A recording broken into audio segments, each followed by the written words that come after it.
Soy Marta. Tengo 34 años. Y 3 semanas después de enterrar a mi marido, mi hermana se levantó en una fiesta de cumpleaños e intentó quitarme la mitad de mi casa. Su hijo cumplía 1 año. Todavía quedaba una vela clavada en la tarta. Cristina golpeó un tenedor contra su copa. Sonrió a toda la sala y anunció que el bebé era de Mateo. Luego dijo que se quedaría con la mitad de la casa que Mateo y yo habíamos construido con nuestras propias manos. Incluso levantó un papel doblado y lo llamó su testamento. Todas las caras en aquella cocina se giraron hacia mí al mismo tiempo. Dejé mi plato en la encimera y dije: «Ah, ya veo». Lo que hice después me llevó exactamente 9 días. Y empezó en el segundo en que volví a casa de aquella fiesta. Porque la viuda silenciosa a la que todos observaban no era la que había sido sorprendida. Mateo había visto venir esto mucho antes que yo. 3 semanas antes de la fiesta, me encontraba al frente de una pequeña iglesia manteniendo la compostura de la sala porque eso es lo que hago. Soy enfermera de urgencias desde hace 11 años. Cuando todo se desmorona, la gente busca a la persona más tranquila de la habitación, y de alguna manera, esa persona siempre era yo. Así que saludé a los primos. Agradecí a los vecinos. Rellené la cafetera en el sótano de la iglesia mientras mi propio pecho se sentía como un puño cerrado. Mateo tenía 41 años. Un infarto una mañana de martes entre su segunda taza de café y su primera llamada a un cliente. Sin aviso. Sin un largo adiós. Solo un teléfono sonando en mi taquilla al final de un turno de noche y una jefa de enfermeras con la que había trabajado durante años diciendo mi nombre con una voz que yo solo había usado con otras personas. Construimos nuestra casa juntos. Una ruina de los años 20 en la calle de los Tilos que todo el mundo nos dijo que derribáramos. No lo hicimos. Pasamos 6 años quitando papel pintado, lijando suelos y discutiendo sobre pintura mientras la pagábamos hasta dejarla a cero. 800.000 euros ahora. Me decía continuamente el de la inmobiliaria de la esquina como si eso debiera ser un consuelo. Para mí no era un número. Era el olor a serrín y el sonido de Mateo riéndose de sus propias malas mediciones. Después del funeral, mi madre me abrazó demasiado tiempo y mi hermana ni siquiera se acercó. Y en el bolsillo de mi abrigo, sin abrir, había un sobre blanco liso que su abogado me había puesto en la mano en el velatorio, con una línea de la caligrafía de Mateo en el anverso que aún no me atrevía a leer. Durante 2 días después del funeral, trabajé.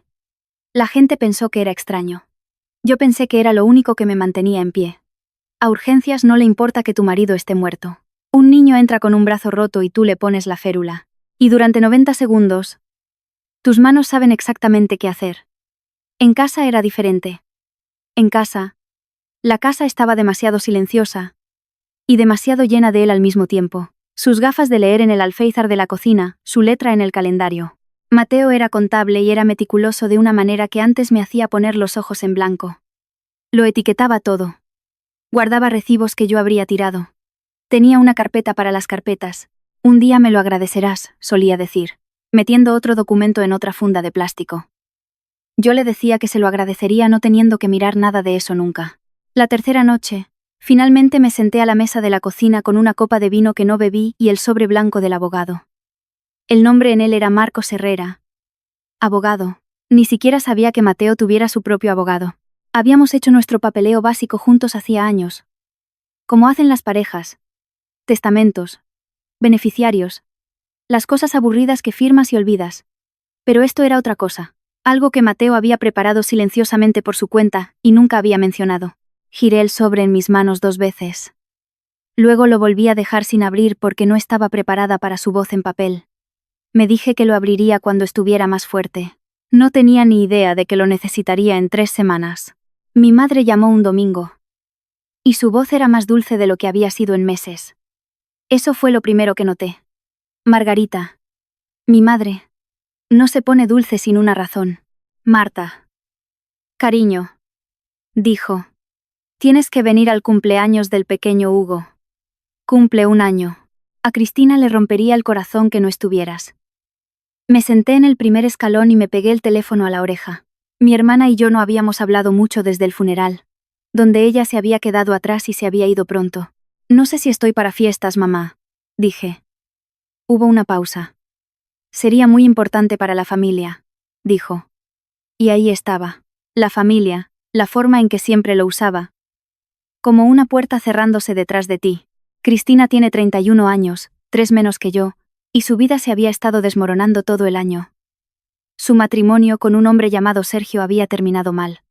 Había perdido el piso en noviembre. Vivía de nuevo en la habitación de invitados de mamá con el bebé, y una montaña de deudas de tarjetas de crédito de las que todos susurraban y nadie nombraba. Yo sabía todo eso. Incluso sentía pena por ella. Así que dije que sí. Por supuesto que iré, le dije a mi madre. Es mi sobrino. La oí exhalar, aliviada. Y en ese momento, pensé que era alivio porque había dicho que sí.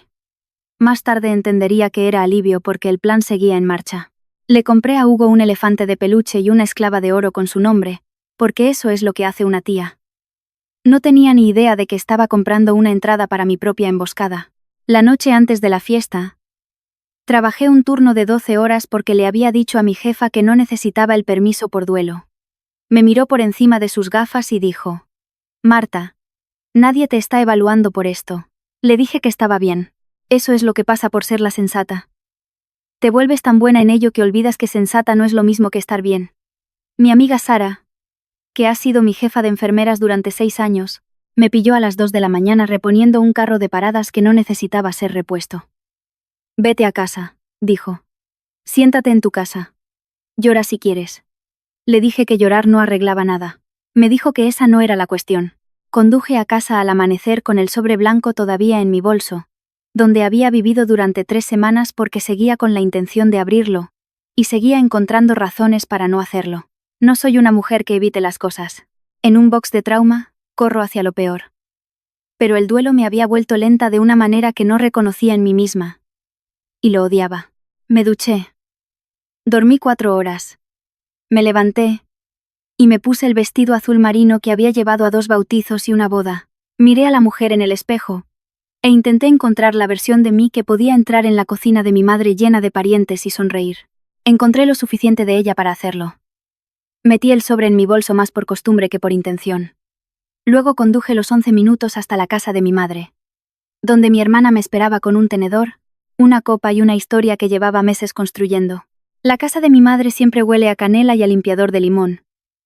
Y ese día olía a ambas cosas, además del azúcar de una tarta en la encimera. La cocina estaba llena. La tía Renata, 2 de mis primas, un par de vecinos, la amiga de Cristina del trabajo. Todos me miraban con esa lástima de cabeza ladeada que la gente le da a las viudas recientes. Y yo les dejé. Porque corregirlo me habría costado más de lo que tenía. Hugo estaba adorable con una corona de papel, golpeando una cuchara en su trona. Cristina revoloteaba a su alrededor de una manera que parecía escenificada, tocándole el pelo, llamándolo el hombrecito de Mateo una vez, a la ligera, como una broma que no era una broma. Lo capté. Lo archivé de la misma manera que archivo un comentario casual de un paciente que no encaja en el historial. Sergio también estaba allí, lo que me sorprendió. El exmarido. Excepto que no era exactamente su ex. Llevaban meses volviendo a estar juntos. Se mantenía cerca de Cristina y no paraba de rellenar su copa y la suya propia. Había una tensión bajo la alegría. Una corriente que no podía nombrar. Mi madre no paraba de mirar el reloj. Cristina no paraba de mirar a mi madre. Ayudé a cortar la tarta. Canté la canción. Sostuve a mi sobrino por un minuto. Y sentí la vieja punzada de un hijo que Mateo y yo nunca llegamos a tener. Y la reprimí porque este no era el lugar. Luego, justo cuando la gente estaba lamiendo el glaseado de los tenedores de plástico, mi madre se situó en el centro de la habitación y golpeó un cuchillo contra una copa de vino. «Atención todos», dijo. «Cristina tiene algo que le gustaría compartir». Y mi hermana se levantó, se alisó el vestido y me sonrió como un gato que ya tiene el pájaro en la boca. Cristina dejó que la sala se calmara antes de hablar. Y supe en ese mismo instante que lo había ensayado. «La mayoría de vosotros sabéis que los últimos meses han sido difíciles para mí», comenzó. Y algunas personas asintieron, listas para conmoverse. Criar a Hugo sola, el divorcio. Y ahora perder a Mateo. Dejó que su voz se quebrara al pronunciar su nombre. Porque Mateo significaba más para mí de lo que ninguno de vosotros sabía. La cocina se quedó en silencio. Sentí cómo cambiaba la temperatura de la habitación. De la misma manera que sientes subir la fiebre bajo la palma de tu mano. Cristina me miró directamente. «Hugo es el hijo de Mateo», dijo. «Mateo y yo estábamos juntos antes de que se pusiera enfermo. Él lo sabía. Y quería que Hugo estuviera cuidado. En algún lugar detrás de mí. La tía Renata hizo un pequeño ruido. Yo no me moví. Cristina cogió una carpeta de la encimera y sacó una hoja de papel, sosteniéndola para que todos pudieran ver el sello en la parte inferior. Este es el testamento de Mateo, dijo. Dejó una provisión para su hijo. Así que, como herencia de Hugo, me quedaré con la mitad de la casa de la calle de los Tilos. La mitad de 800.000 euros. Es lo que él quería. Lo dejó sobre la mesa como una carta ganadora. Mi madre tenía la mano apretada contra el pecho. Mis primas miraban al suelo. Sergio estaba de pie detrás de Cristina con los brazos cruzados y una expresión en su cara que él creía que era de compasión pero que en realidad era de triunfo. Y ahí estaba. Mi hijo es de Mateo. Y como herencia, me quedaré con la mitad de tu casa, dicho en voz alta en la cocina de mi madre, sobre la tarta de cumpleaños de un niño de 1 año, 3 semanas después de haberle enterrado. Toda la sala se giró hacia mí para verme romper. Comprendí de repente y por completo por qué la voz de mi madre había sido tan dulce por teléfono. Esto no era una fiesta, era una trampa, y yo había traído el elefante de peluche. Esto es lo que nadie en esa cocina esperaba. Casi me eché a reír. No porque fuera gracioso, aunque una parte de mí, la parte que ha estado en boxes de trauma a las 3 de la mañana, y ha visto lo peor que hace la gente, lo encontraba oscuramente, amargamente absurdo. Casi me reí porque sabía algo que Cristina no sabía. Y la magnitud de la brecha entre lo que ella creía que estaba haciendo y lo que realmente era cierto era, en ese segundo congelado, casi demasiado para contener. No me reí. No soy cruel. Y había un bebé con una corona de papel a 3 metros de distancia. Lo contuve de la misma manera que contienes todo en ese trabajo.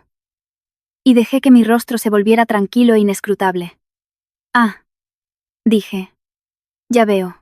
La sala se había preparado para gritos, para lágrimas, para que me abalanzara sobre el papel en la encimera. En lugar de eso cogí mi plato, lo puse suavemente en el fregadero y enjuagué mi tenedor como una invitada con buenos modales. Gracias por la fiesta, mamá, dije. Hugo parecía feliz. Me acerqué a la trona, besé la frente pegajosa de mi sobrino y le dije feliz cumpleaños. Luego cogí mi bolso y salí por la puerta principal al frío. Mientras detrás de mí, la cocina estallaba en el murmullo de gente que no había obtenido el espectáculo que se les había prometido. Me subí a mi coche. Me senté por un momento con las manos en el volante, perfectamente firmes, como siempre lo están, y entonces metí la mano en mi bolso y mis dedos encontraron el sobre blanco de Marcos Herrera que había llevado sin abrir durante 3 semanas. Por primera vez, lo abrí allí mismo, dentro del coche aparcado en la calle, frente a la casa de mi madre. Leí la única línea que había dentro, y todo se volvió muy silencioso. El sobre contenía una única ficha, y en ella, con la pulcra caligrafía de contable de Mateo, había 2 frases. Si alguien alguna vez te disputa esta casa, no discutas. Ve a ver a Marcos, él tiene todo lo que necesitarás. Eso era todo. Sin explicación, sin nombre, solo Mateo extendiendo la mano desde su tumba de 3 semanas para poner una mano en mi hombro en la entrada de la casa de mi madre. Lo leí 4 veces. Soy una mujer práctica y no creo en las señales. Pero me senté en ese coche frío y sentí que algo se asentaba en mí que había estado suelto desde la mañana en que sonó el teléfono en mi taquilla. Él lo sabía. De alguna manera, antes de todo esto, Mateo había sabido que alguien vendría a por la casa y había construido un muro a mi alrededor que yo ni siquiera podía ver todavía. Conduje a casa. A la calle de los Tilos. 11 minutos. Los mismos 11 minutos de vuelta. Y entré en la casa que habíamos construido. Estaba silenciosa y llena de él. Como siempre lo estaba ahora. Puse la ficha en la mesa de la cocina y la miré fijamente. Él tiene todo lo que necesitarás. ¿Todo para qué? El testamento que Cristina había agitado parecía bastante oficial, con un sello y una firma. Y por un segundo horrible en esa cocina, me había preguntado si Mateo tenía una vida que yo no conocía. 3 semanas de duelo te hacen dudar del terreno sólido bajo tu propio matrimonio, pero la caligrafía de Mateo en esa ficha era más firme que mi propio pulso. Y me decía que esperara, que no discutiera, que fuera a ver a Marcos. Así que hice lo único que la sensata siempre hace. Hice un plan. Llamaría al abogado a primera hora del lunes. Y entonces mi teléfono se iluminó con el primero de lo que serían muchos mensajes de mi madre. Para cuando me había preparado un té, mi teléfono tenía 11 mensajes. Mi madre lideraba la carga. Sé que ha sido un shock. Pero no puedes simplemente darle la espalda a la familia. Luego, 20 minutos después. Cristina está en una situación terrible. Ese bebé es la sangre de tu marido. Luego la tía Renata, que claramente había sido reclutada. Marta. Todos queríamos a Mateo. No dejes que el orgullo se interponga en hacer lo correcto por su hijo. Puse el teléfono boca abajo y bebí mi té. La gente asume que el silencio significa que estás dudando. Normalmente significa lo contrario. Los mensajes seguían llegando, y debajo de los amables había un filo más duro, la familia cerrando filas en torno a la versión de la historia que era más fácil para ellos. Mi madre llamó a las 9. Contesté porque no contestar habría sido una declaración y aún no estaba lista para hacer declaraciones. «Cariño», dijo. Y su voz volvía a hacer esa cosa. La cosa dulce con acero por debajo. No digo que le des todo. Digo que le des algo para el bebé. Solo dale algo, Marta. Por el bebé. Me diría esa frase al menos 4 veces más durante los siguientes 9 días, y cada vez aterrizaría un poco más pesada porque la había construido para que fuera imposible de discutir. Si te niegas, estás rechazando a un bebé. Le dije que estaba cansada y que necesitaba dormir. Le dije que hablaríamos. No le hablé de la ficha ni de Marcos Herrera, ni del hecho de que, por primera vez desde el funeral, sentía algo más que duelo moverse en mí. Era más silencioso que la ira, y más útil. Era la concentración que tengo justo antes de un turno largo y duro. Iba a necesitarla. Cristina esperó 2 días antes de venir a por mí directamente. Y cuando lo hizo, lo disfrazó de amabilidad. Apareció en mi casa un martes por la tarde con Sergio en el coche, en la acera, y una expresión suave y ensayada en su rostro. «No quiero que esto se ponga feo», dijo en la puerta de mi casa, sin pedir exactamente entrar. «De verdad que no, Marta. Somos hermanas». Tenía una carpeta bajo el brazo, el mismo tipo de carpeta que en la fiesta. Hice que un abogado redactara un acuerdo privado. Solo tienes que firmarlo para comprometerte a poner la casa a nombre de las dos. La vendemos, la dividimos, y nadie tiene que ir a juicio. Es más limpio para todos, especialmente ahora que aún estamos con los trámites de la herencia. Me apoyé en el marco de mi propia puerta y la miré. «Los trámites», repetí. «¿Cómo sabes en qué punto están los trámites en la notaría?» Algo parpadeó en su rostro. «Se me ha escapado. Estas cosas tardan un tiempo». «Eso es todo», dijo. «Todo el mundo lo sabe, pero no todo el mundo lo sabe. Los plazos de una herencia oficial no son conversación de sobremesa. Alguien se lo había dicho. O ella había estado investigando. Y de cualquier manera, significaba que esto no era la idea desesperada de una madre en duelo. Era un plan con un calendario. «Necesitamos hacerlo antes de que se cierre la herencia», añadió. Y ahí estaba el calendario. Dicho en voz alta. Cogí la carpeta que me tendió porque rechazarla habría terminado la conversación. Y quería ver lo que había dentro más de lo que quería ganar la discusión en el porche. «Lo miraré», dije. Sus hombros se relajaron con alivio. El mismo alivio que la voz de mi madre había transmitido. Todos pensaban que el alivio significaba ganar. Cerré la puerta.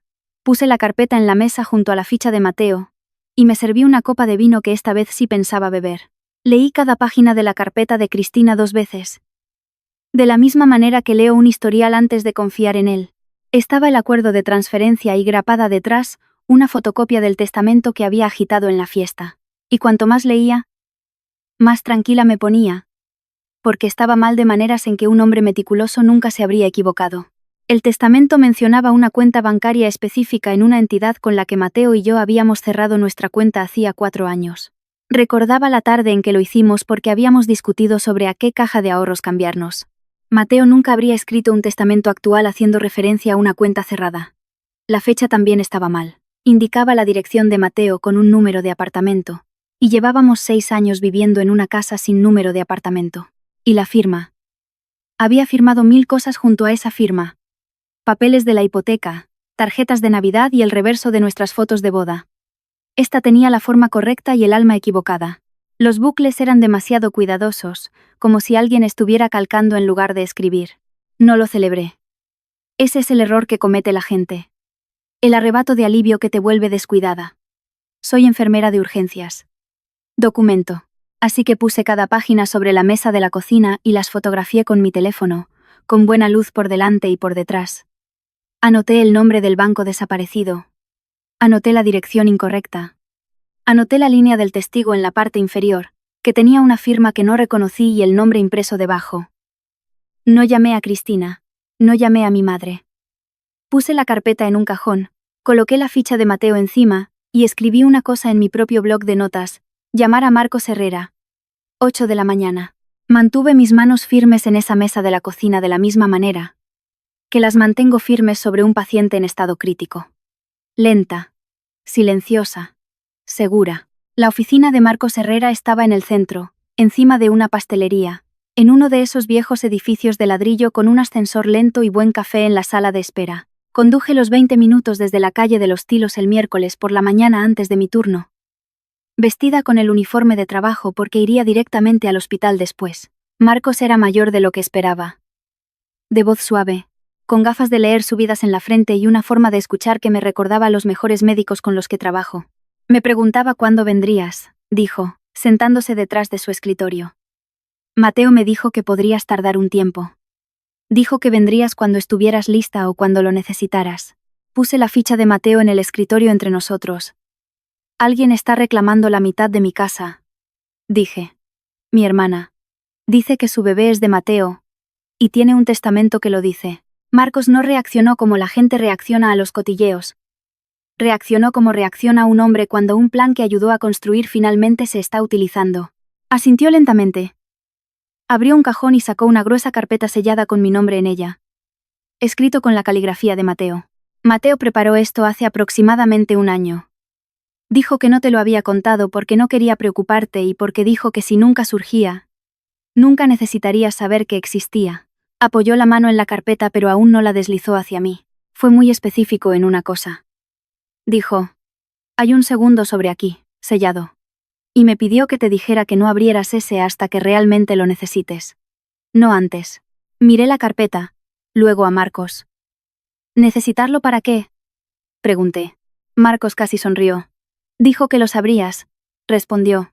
Marcos abrió la carpeta y extendió su contenido sobre el escritorio, una pieza a la vez, y observé cómo se desarrollaba ante mí un año de la planificación silenciosa de mi marido. Primero, el testamento real.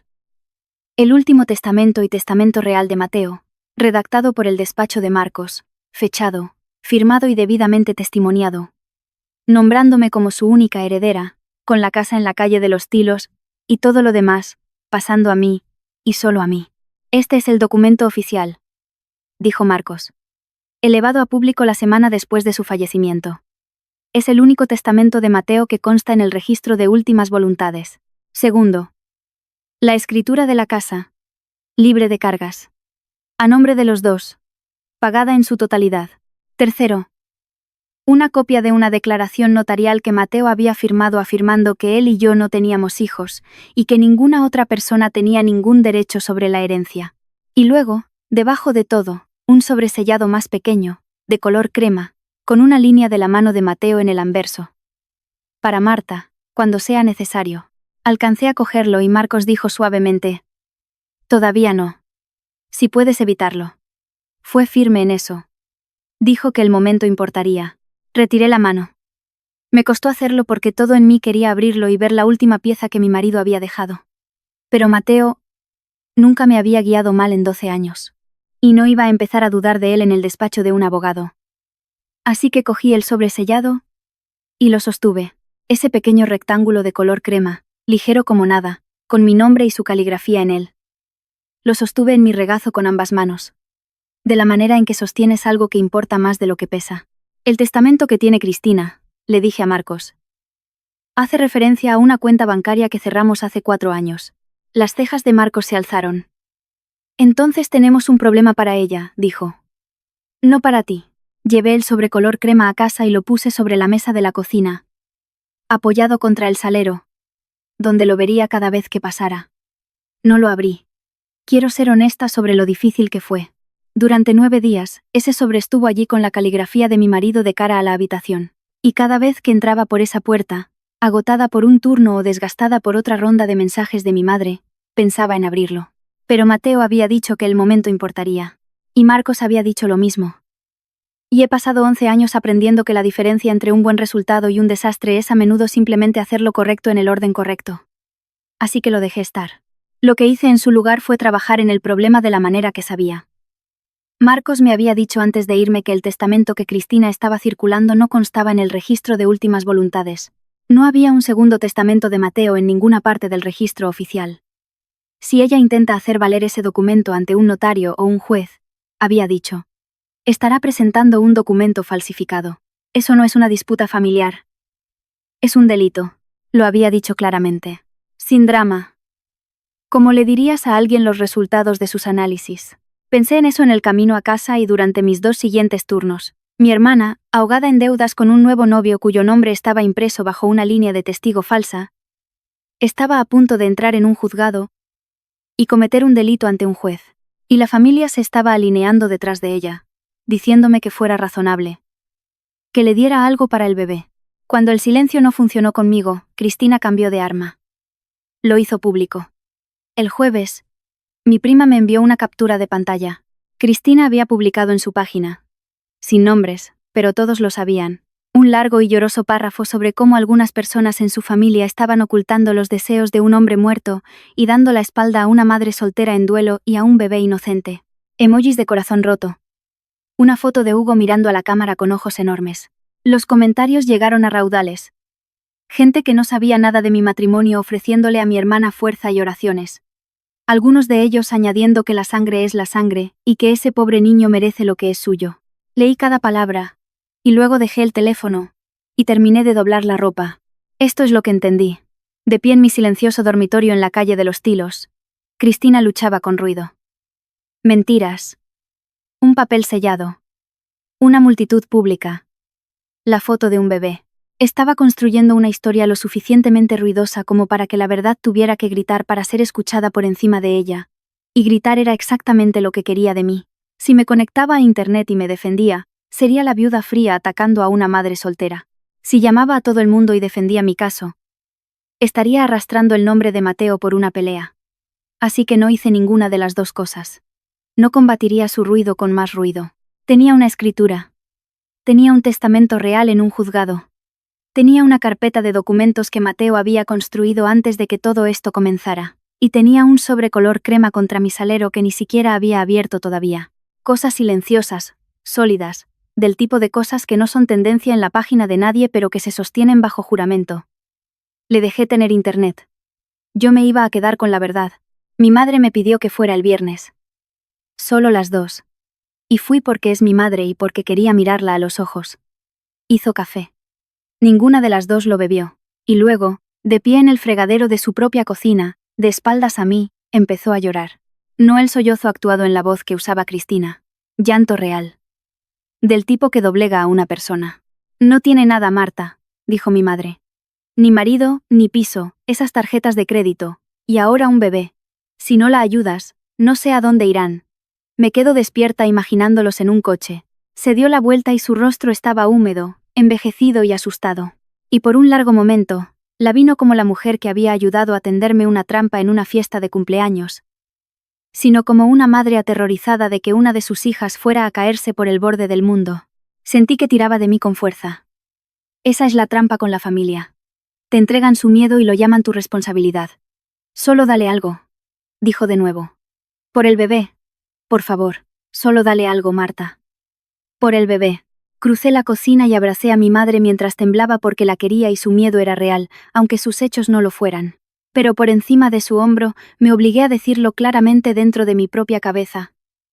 Amar a alguien no significa mentir por esa persona.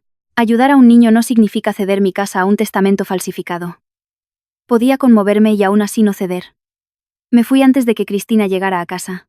De camino al coche, mi teléfono vibró. Cristina de nuevo. Presento la demanda el lunes. Cena el domingo, toda la familia. Última oportunidad para ser razonable. Podría haberme escondido. Esa era una opción. Y quiero dejar claro que lo consideré. Podría haber dejado que Marcos lo manejara todo por correo. Nunca más poner un pie en la casa de mi madre. Dejar que el tribunal lo resolviera a su propio ritmo lento mientras yo evitaba toda la escena ruidosa y fea. Esa habría sido la jugada segura. Pero seguía pensando en esa cocina llena de parientes mirándome, esperando a que me rompiera. Y seguía pensando en la caligrafía de Mateo, diciéndome que no discutiera, pero nunca diciéndome que huyera. Hay una diferencia entre no discutir y desaparecer. Así que tomé mi decisión de pie en mi propia sala de estar el viernes por la noche. Iría a la cena del domingo. Entraría en esa casa con toda la familia observando, de la misma manera que había salido hace 3 semanas de duelo y una emboscada. Y no iría sola. Llamé a Marcos el sábado por la mañana. Dice que presenta la demanda el lunes, le dije. Hay una cena familiar el domingo. Todos estarán allí. ¿Cree que voy a ceder? Marcos se quedó en silencio por un segundo. ¿Quieres que esté allí? Preguntó.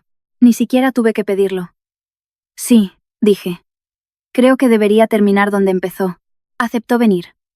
Y luego me quedé en mi cocina y miré el sobrecolor crema contra el salero, el que Mateo me había dicho que no abriera hasta que lo necesitara. Por primera vez, entendí que el momento finalmente estaba cerca. Aún no, pero cerca. Toqué la esquina con un dedo. De la manera en que tocas la mano de alguien a quien extrañas. Y lo dejé allí una noche más. El domingo por la mañana, 2 horas antes de tener que irme, me senté a la mesa de la cocina con una taza de café y el sobrecolor crema. Y finalmente lo abrí. Mis manos, que nunca tiemblan, temblaron un poco. Dentro había una sola hoja doblada de papel con membrete médico y una breve nota con la letra de Mateo. La nota decía: Marta, si estás leyendo esto, alguien está afirmando que soy el padre de alguien. No lo soy. Nunca te lo dije porque nunca quise que sintieras que era un muro entre nosotros y la familia de la que hablábamos. Pero tomé una decisión hace años y guardé la prueba. Porque la prueba supera a una historia cada vez. Te quiero. No discutas con ellos. Solo entrégales esto. M. Debajo de la nota estaba el membrete. Una clínica de urología. Una fecha de procedimiento en la primavera de 2022. Una vasectomía a nombre de Mateo. Su fecha de nacimiento. La firma del médico. Y grapada detrás una segunda hoja. Un resultado de laboratorio post-procedimiento fechado 8 semanas después, confirmando que el procedimiento había funcionado. Azoospermia.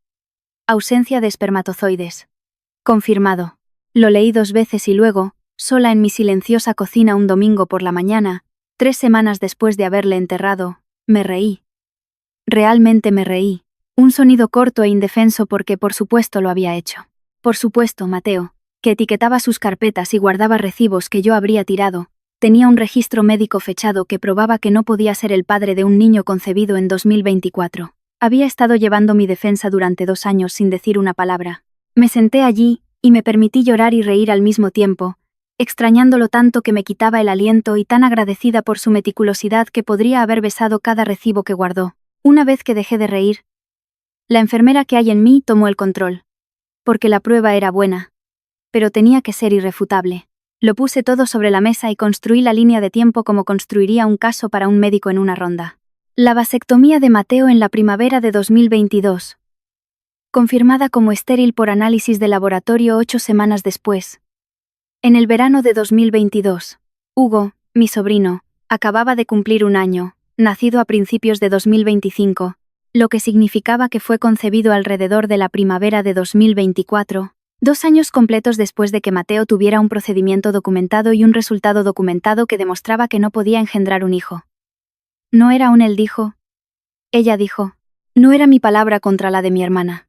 Era una fecha contra una fecha, firmada por un médico, y las fechas no lloran ante la cámara. No confié en llevar solo una copia. Fui a un locutorio 24 horas e hice 3 juegos. El testamento real de la carpeta de Marcos, la escritura, la declaración notarial y ahora los registros médicos. Puse un juego en una carpeta para la cena, un juego en mi coche y un juego de vuelta en el cajón de casa. Le envié a Marcos una foto del membrete médico. Me devolvió la llamada en 1 minuto. Marta, dijo. Y por primera vez, sonaba algo más que tranquilo. Esto lo termina todo. Un procedimiento fechado 2 años antes de la concepción con análisis de laboratorio confirmatorios. No queda argumento posible. Tráelo esta noche. Luego añadió. Más bajo. Realmente pensó en todo. ¿Verdad? Miré la nota con la letra de Mateo, apoyada contra el salero donde había estado el sobre. Siempre lo hacía, dije. No sentí triunfo. Me sentí arropada. Como si mi marido hubiera extendido la mano a través de 3 semanas, y un ataúd cerrado para estar detrás de mí una vez más. Esa tarde. Sergio lo empeoró para ellos sin querer. Me envió un mensaje de texto, lo que me sorprendió porque apenas habíamos hablado en años. El mensaje era él intentando ser el hombre razonable, allanando el camino. Hola Marta. Solo quiero que esto se haga limpiamente por todos. Firma el traspaso esta noche y todos seguimos adelante. Ya me encargué de la parte del testigo en el testamento. Así que el papeleo es sólido. No tienes que preocuparte por nada de eso. Lo leí de pie en mi cocina y me quedé quieta. Ya me encargué de la parte del testigo en el testamento. Por escrito. Del hombre cuyo nombre impreso. Bueno. Aparecía bajo la línea del testigo en un testamento que Mateo nunca firmó. Un testamento que hacía referencia a una cuenta bancaria cerrada y a una dirección que no existía. Sergio acababa de decirme en un mensaje de texto que había firmado como testigo de un documento que mi marido nunca escribió. Eso no es ser testigo de un testamento, es falsificación. Y había puesto su firma en él, y luego se había jactado de ello a la única persona a la que le perjudicaría. No respondí con nada que los alertara. Escribí algo suave y dilatorio. Te entiendo. Hablemos esta noche. Luego hice una captura de pantalla de su mensaje 2 veces, y me la envié por correo electrónico a mí misma y a Marcos, con la marca de tiempo intacta. Acaba de admitir por escrito que falsificó la firma del testigo. Le escribí a Marcos. La respuesta de Marcos llegó rápido. Guárdalo. No lo provoques. Trae todo esta noche y deja que los documentos hablen. Miré la pequeña pila de carpetas junto a mi puerta. La escritura. El testamento real. Los registros médicos. Y ahora una confesión dada libremente. Capturada y respaldada. Habían pasado meses construyendo una historia. Yo había pasado una semana tranquila recopilando hechos. Esa noche. Veríamos cuál se sostenía. He visto a familias desmoronarse en salas de espera y unirse por nada. Así que sabía que la cena que me esperaba no era realmente sobre una casa. Era sobre si dejaría que el duelo me hiciera lo suficientemente pequeña como para desaparecer. No iba a hacerlo. Mi madre llamó el sábado por la noche para un último empujón, y la dejé decir lo que tenía que decir. Vendrás mañana, dijo.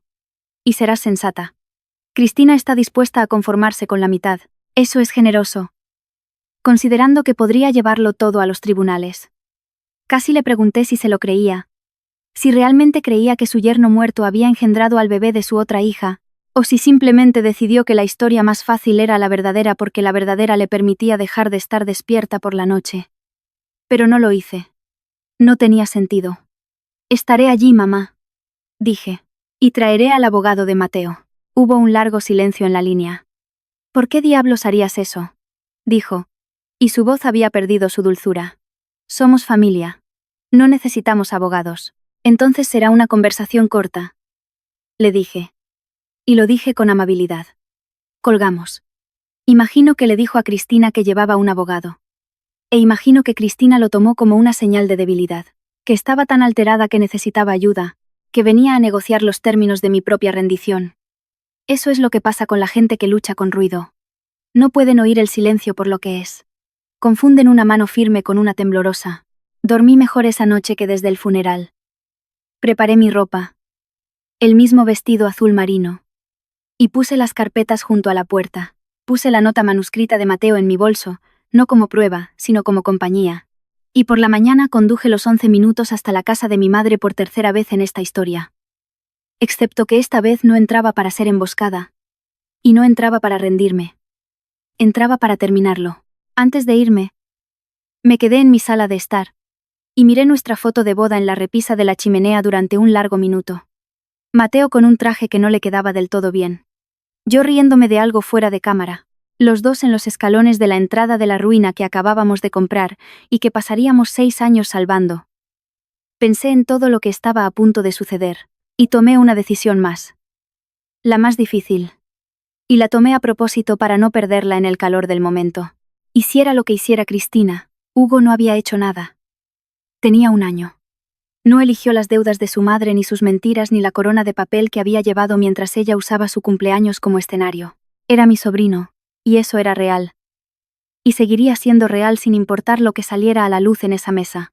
Así que decidí, de pie bajo mi propio techo, que me protegería a mí misma y al nombre de Mateo por completo, y que aún así cuidaría de ese niño, no a través de un testamento falsificado, no a través de una extorsión disfrazada de herencia, en mis términos, de una manera limpia, porque quería, no porque me obligaran.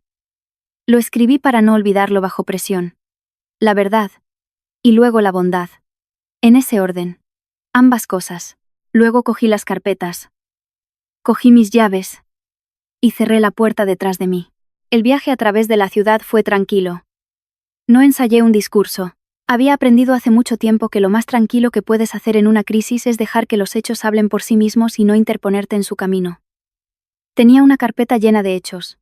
Todo lo que tenía que hacer era ponerla sobre la mesa y dejarla respirar. La casa estaba llena de nuevo, casi la misma multitud que en la fiesta. La tía Renata, las primas, 2 vecinos, mi madre revoloteando, Sergio plantado junto a la ventana con una cerveza, Hugo dormía en la habitación del fondo, alguien había hecho un asado. El olor llenaba la casa, cálido y ordinario, lo que hacía que todo lo que había debajo pareciera más extraño. La gente me saludaba con cuidado, de la manera en que saludas a alguien que esperas que llore o explote. Cristina estaba a la cabeza de la mesa y se había vestido para la ocasión. Se había peinado. Había puesto cara de confianza. Cuando entré, se levantó y no perdió ni un segundo. Me alegro de que hayas venido, Marta. Dijo lo suficientemente alto para toda la sala. Realmente esperaba que fueras razonable. Porque tal como yo lo veo, mi hijo es de Mateo. Y como su herencia, me quedaré con la mitad de tu casa. Podemos hacer esto por las buenas esta noche o por las malas en el juzgado el lunes. Mi hijo es de Mateo y me quedaré con la mitad de tu casa. La misma frase. En la misma cocina. 3 semanas después. Excepto que esta vez había construido una audiencia para ello. Y esta vez pensaba que ya había ganado. Los parientes se revolvieron en sus asientos. Mi madre no me miraba a los ojos. Y entonces la puerta principal se abrió detrás de mí, y Marcos Herrera entró con un traje gris, llevando su propio maletín delgado, y toda la sala se giró para mirar al extraño. ¿Quién es este?, dijo Cristina, su confianza vacilando por un segundo. Este es Marcos Herrera, dije, dejando mi carpeta sobre la mesa. Es el abogado que llevó la testamentaría de Mateo. Saqué una silla, me senté, y crucé las manos. Siéntate, Cristina, dije suavemente. Hablemos del testamento de Mateo. Cristina no se sentó. Se reafirmó porque era todo lo que le quedaba. No necesito un abogado para saber lo que es correcto, dijo, y su voz se elevó. Mateo quería a Hugo. Me dijo que lo cuidaría. ¿De verdad vas a mirar a este bebé inocente y decir que no? Se dirigió a la sala trabajándola. Ella tiene 800.000 euros en una casa y no compartirá ni un céntimo con su propio sobrino, el hijo de su difunto marido. Mi madre hizo un pequeño sonido y se llevó la servilleta a la boca. La tía Renata me miraba ahora con abierta desaprobación. La lástima finalmente se había agriado en juicio. Marta, dijo mi madre, suplicando, solo dale algo para el bebé. Toda la mesa se inclinó hacia Cristina, hacia la historia fácil, hacia la madre soltera en duelo y el niño inocente. Sentí el viejo impulso de suavizarlo, de hacer que la incomodidad cesara, el reflejo de complacer a la gente que el duelo había estado acechando durante semanas. Lo dejé pasar a través de mí. No levanté la voz. No me defendí. Simplemente metí la mano en mi carpeta. Saqué el primer juego de papeles, y los puse sobre la mesa donde todos pudieran verlos. Antes de que nadie firme nada, dije en voz baja. Creo que todos deberíamos mirar los documentos reales. Marcos abrió su maletín. Los ojos de Cristina se posaron en los papeles sobre la mesa y luego en el abogado. Y por primera vez, algo frío cruzó su rostro, la comprensión de que no había venido a rendirme. La sala se quedó muy silenciosa. Sergio dejó su cerveza, y deslicé el primer documento al centro de la mesa. Lo giré para que la letra les quedara de frente, y lo dejé allí, en el aire cálido con olor a asado del comedor de mi madre. Este es el testamento de Mateo, dije. El de verdad. Mantuve mi voz nivelada, casi suave, para que la sala tuviera que inclinarse para oírme. Redactado por el despacho del señor Herrera hace un año, firmado, fechado, ante notario, y validado en el registro oficial la semana después de la muerte de Mateo. Deja todo, la casa, los ahorros, todo a mí. Marcos habló entonces, con su voz de abogado sin prisas. Puedo confirmarlo, dijo. Es el único testamento de Mateo Meyers que consta en el registro de últimas voluntades. No hay otro.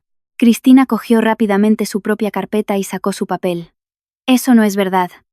Tengo su testamento aquí mismo. Lo golpeó sobre la mesa junto al mío. No lo arrebaté, simplemente lo miré. Luego la miré a ella. Y comencé a señalar con calma. Este nombra la caja de ahorros para el depósito. Mateo y yo cerramos esa cuenta hace 4 años. Recuerdo la tarde en que lo hicimos. Mi dedo se movió por la página. Este indica su dirección como piso 4B. Llevamos 6 años viviendo en una casa sin número de piso. De nuevo hacia abajo. Y esta firma de testigo aquí, impresa debajo. S. Bueno. Dejé que el nombre flotara en el aire. Sergio. Junto a la ventana, adquirió ese color gris específico de un hombre que ve cómo se abre un agujero bajo sus pies. Ese es Sergio. Dije. Que fue testigo de un testamento que mi marido nunca escribió. Marcos pronunció una sola frase limpia encima de todo. Presentar ese documento ante un tribunal, dijo a la sala. No sin amabilidad. Es presentar un testamento falsificado. Eso es un delito en este país. Para todos los que lo firmaron. Los parientes que se habían estado inclinando hacia Cristina se echaron hacia atrás de golpe, como una marea que se retira. La servilleta de mi madre se había congelado a medio camino de su cara, y Cristina finalmente dijo lo que no debería haber dicho. Pero Hugo sigue siendo suyo. Dijo. El testamento. No importa. Hugo es el hijo de Mateo. Esa era la puerta que había estado esperando que abriera. No me apresuré. Metí la mano en mi carpeta, saqué el último juego de páginas, y las puse en el centro de la mesa junto al resto, girándolas, para que el membrete quedara de cara a la sala. Este es un informe médico del urólogo de Mateo. Dije. Mi voz se mantuvo exactamente donde había estado. Tranquila, uniforme. Una enfermera leyendo un historial en voz alta. Está fechado en la primavera de 2022. Documenta una vasectomía. Y esta segunda página es el resultado de laboratorio de 8 semanas después, confirmando que el procedimiento funcionó. Confirmando que Mateo no podía engendrar un hijo. Levanté la vista hacia mi hermana. Hugo nació a principios de 2025. Fue concebido alrededor de la primavera de 2024. Eso es 2 años después de que Mateo tuviera un procedimiento documentado que prueba que no podía tener hijos. Dejé que aterrizara suavemente, que es la única manera en que algo tan pesado puede aterrizar. Mateo no es el padre de Hugo, Cristina. Nunca lo fue. Y Mateo guardó la prueba durante 2 años en un sobresellado con una nota para mí porque una parte de él sabía que un día alguien se levantaría y diría exactamente lo que acabas de decir. La sala estaba en completo silencio. Y entonces Cristina se rompió. De la manera en que los ruidosos siempre se rompen cuando el ruido se agota. Arrebató las páginas médicas y las tiró. Eso es falso, gritó. Lo has falsificado. Tú y tu abogado para estafar a mi hijo. Su voz se quebró. Subió de tono y se volvió a quebrar. Empujó su silla hacia atrás con tanta fuerza que se volcó y cayó con estrépito contra el suelo. Siempre haces esto. Siempre haces que todos piensen que eres tan perfecta, tan tranquila, mucho mejor que yo. Ahora estaba gritando, en el comedor de nuestra madre, sobre la cabeza de un bebé dormido. Y cuanto más gritaba, más silenciosa y quieta me volvía yo. Hasta que el contraste fue lo único que quedó en la habitación. Dejé la captura de pantalla de Sergio sobre la mesa por último, boca arriba. Él mismo me dijo que lo firmó. Dije suavemente. Luego los miré a todos. A cada cara que se había girado para verme romper. Ah, dije, ya veo. Y ahora todos lo ven también. La sala se giró de repente, como lo hace una sala cuando una historia en la que creía se derrumba frente a ella. La tía Renata se levantó y se alejó de Cristina como si se hubiera incendiado. Las primas miraban el membrete médico, las fechas, haciendo la misma simple aritmética que yo había hecho en la mesa de mi cocina. 2 años. Documentado. Firmado. Sergio ya se había deslizado hacia la puerta, y Marcos, tranquilo como siempre, le dijo. Querrá pensar muy cuidadosamente si ese testamento se presenta el lunes, señor bueno. Y puede que quiera su propio abogado. Sergio se fue sin decir palabra. Dando un portazo detrás de él, Marcos recogió los documentos, los cuadró y expuso el resto claramente para la sala. Sin drama en su voz. Falsificar la voluntad de un difunto para reclamar una herencia es fraude. Una firma de testigo falsa es falsificación documental. Ambos son delitos y ambos tienen nombres adjuntos ahora, por escrito, frente a testigos. Los parientes escuchaban con las manos sobre la boca. Mi madre se había hundido en una silla, gris y pequeña, y Cristina estaba de pie en los escombros de su propia actuación. La silla de lado detrás de ella. El rímel corrido, mirando alrededor de una habitación que 20 minutos antes había sido enteramente suya, y que ahora no lo era en absoluto. No sentí ninguna oleada de victoria. Quiero ser honesta al respecto. Porque las películas te dicen que este momento se siente como ganar. No fue así. Se sintió como ver una herida que esperaba que no fuera tan profunda como resultó ser. Esta seguía siendo mi hermana. Esa seguía siendo mi madre en la silla. El asado todavía estaba caliente en la mesa. Nadie iba a comer. Yo tenía razón. Y tener razón le había costado algo a todos en la habitación. Dejé que el silencio se mantuviera. Luego me volví hacia mi madre. Porque era con ella con quien necesitaba hablar a continuación. Mi madre encontró su voz primero, y era delgada y rota. Marta. Por favor. Por favor. No mandes a tu hermana a la cárcel. No estaba pensando. Está desesperada. El bebé. Y ahí estaba. Una última vez. El bebé. La palanca que habían estado usando durante 9 días. Pero esta vez. Yo tenía algo que poner enfrente. No voy a ir a la policía. Dije a toda la sala. Pero sobre todo a mi madre. No si esto termina aquí. Esta noche. Por completo.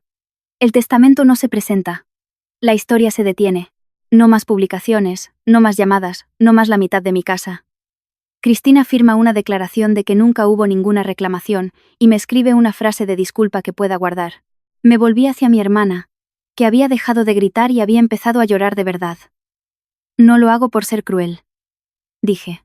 Lo hago porque no voy a pasar el resto de mi vida mirando por encima del hombro a una mentira. Luego dije la parte que había escrito esa mañana para no perderla. Y Hugo, dije, sigue siendo mi sobrino. Él no hizo nada de esto. Así que voy a abrir una cuenta de ahorro infantil para él a mi nombre, controlada por mí, que nadie más puede tocar. No porque nadie me haya forzado, sino porque yo también quise a tu marido, una vez, antes de que fuera tuyo. Y porque ese niño se merece algo mejor que la gente que se pelea por él. Cristina me miró, destrozada, y por primera vez en 9 días, no tenía nada que decir. Mi madre se cubrió la cara con las manos. La sala permaneció en silencio. Cogí mi carpeta. La volví a meter en mi bolso y me levanté. Marcos tiene mi número. Les dije. Usad un abogado la próxima vez. Es más limpio. Los trámites de la herencia se cerraron 6 semanas después. Limpiamente. La casa en la calle de los Tilos es mía. Libre de cargas. Exactamente como Mateo lo había dejado dispuesto para que se resolviera la semana después de su muerte. Sin que yo lo supiera. Cristina nunca intentó hacer valer el testamento falsificado ante un notario. Firmó la declaración que redactó Marcos y me envió la única frase que le había pedido. Y la guardo en el mismo cajón que la ficha de Mateo. No porque la relea, sino porque es la prueba de que ocurrió algo que todos preferirían fingir que no pasó. Sergio desapareció de la manera en que desaparece ese tipo de hombre. No ha vuelto a acercarse a la familia desde entonces. Y nadie pregunta. Abrí la cuenta de ahorro para Hugo el mes siguiente. Una cuenta infantil a mi nombre. Con dinero que entra silenciosamente cada día de pago. No envío actualizaciones. No hago alarde de ello. Un día, cuando tenga la edad suficiente para entender algo de esto, tendrá un nuevo comienzo que no tendrá nada que ver con la peor noche que su madre planeó. Mi madre y yo somos cuidadosas la una con la otra ahora. Llama a veces. La dulzura ha desaparecido de su voz. Y de alguna manera eso la hace más honesta. Nunca se ha disculpado y he dejado de esperarlo. Porque esperar una disculpa es solo otra forma de dejar que alguien mantenga la puerta cerrada detrás de ti. La cerré yo misma. Ahora guardo mis propias llaves. Sigo trabajando de noche. A urgencias todavía no le importa lo que esté sucediendo en tu vida. Y la mayoría de los días estoy agradecida por ello. Por 90 segundos en los que mis manos saben exactamente qué hacer. La casa sigue estando demasiado silenciosa y llena de él. Pero es un tipo de plenitud más suave ahora. Sus gafas de leer siguen en el alféizar de la ventana. No las he movido. En el cajón de la cocina, debajo de la disculpa y la ficha, está la carpeta que Mateo construyó un año antes de morir. La que nunca mencionó, porque esperaba que nunca la necesitara. Algunas noches saco su nota y vuelvo a leer la última línea. La prueba supera a la historia cada vez. Te quiero. Tenía razón. El hombre meticuloso, exasperante y maravilloso. Tenía razón en todo. Esto es lo que aprendí. Y lo resumiré en una línea. El duelo no te convierte en un blanco fácil. No si la persona que te amaba dedicó sus horas silenciosas a asegurarse de que nunca tuvieras que levantar la voz para que te creyeran.